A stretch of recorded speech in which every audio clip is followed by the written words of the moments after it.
so much. It's such a pleasure to be here. One of my favorite parts of the world, and hopefully we'll have a lot of energy this morning, wake everyone up. And today I'm going to talk to you about 10 of the most exciting trends that I'm seeing in business, in entrepreneurship, in leadership. But before that, I want to talk to you a little bit about my personal background and a little company you may have heard of called Facebook. Now, I graduated in 2003 from Harvard University. The only reason I obnoxiously name-drop Harvard is because I have another sibling who did not graduate from there. So when you're one leg up, you have to talk about it. Now, my dream in life going into university actually was to be a professional singer. I really wanted to be an opera singer. I dreamed of singing on Broadway and West End. And I got to Harvard and I was not accepted into the music major and all my dreams were crushed. But luckily, every cloud has a silver lining. I got very passionate about marketing, psychology, technology. And after university, I went to work at a big ad agency in New York City called Ogilvy and Mather. Now, I got there on the first day.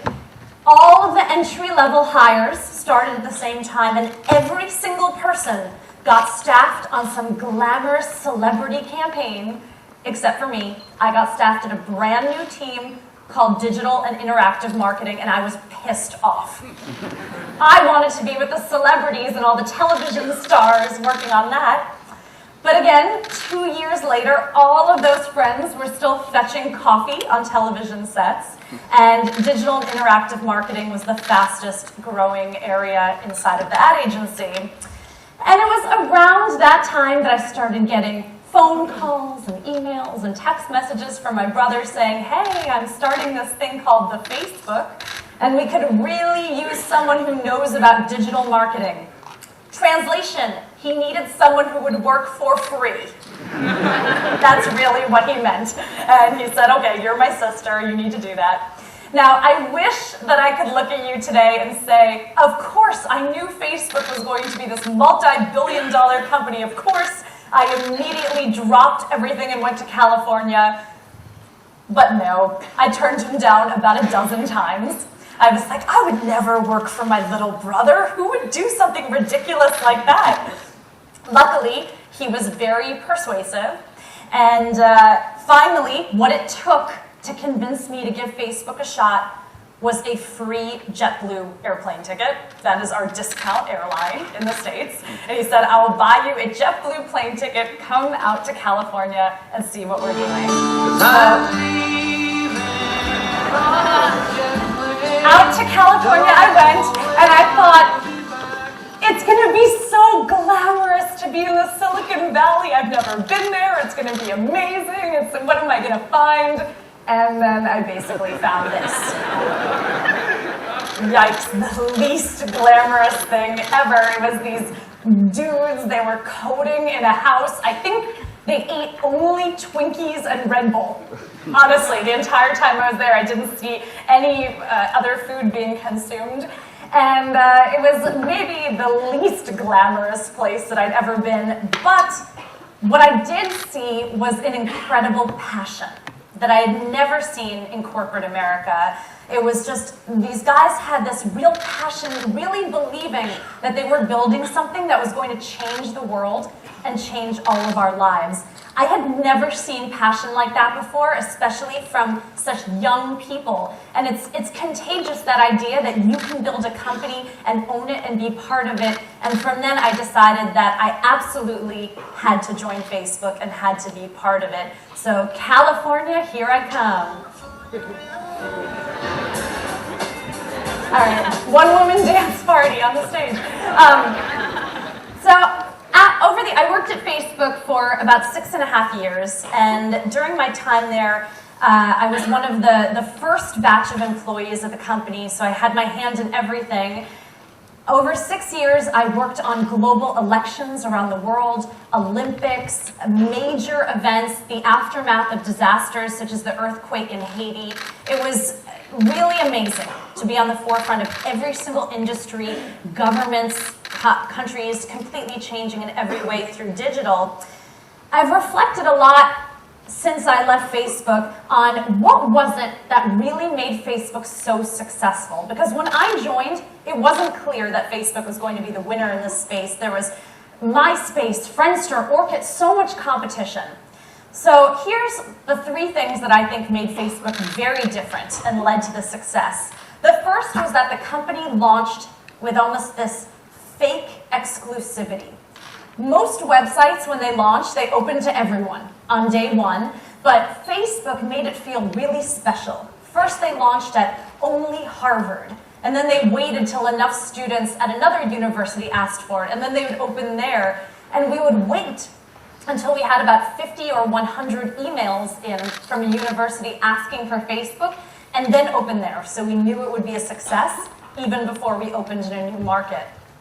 The next thing we did was we used real name identity, which today doesn't seem like very big a deal, but 12 years ago, people were not using their real names online.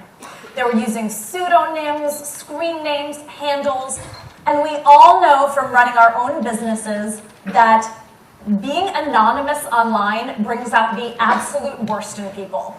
They say hateful things, they say things they would never say, they write terrible reviews of businesses that they would never actually say because they feel that they have the barrier of a screen to protect them.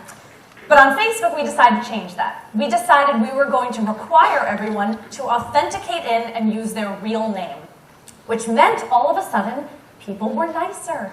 They were kinder. They thought a little bit more about what they wanted to say and what they were saying to people. There was even a moment we had, I think, 10, 20 million people using Facebook, and almost half of them listed their mobile phone number on their profile because they felt so comfortable. So that, I think that really contributed to Facebook's success, and many of the sites you see today around the sharing economy, Uber, Airbnb, are all requiring this real name identity online for trust. But the final thing that's my favorite, and that's really often overlooked in companies, is a focus on company culture. I advise a lot of startups, a lot of companies, and they say, well, we're small, we don't need to have a culture, what's that? It's very Silicon Valley. But if you have even 2 people in your company, you need to think about your company culture. Facebook thought about this very early. They said, no matter how big we get, we want to feel like a startup. We want to feel like a place people go to be hackers, to try new things.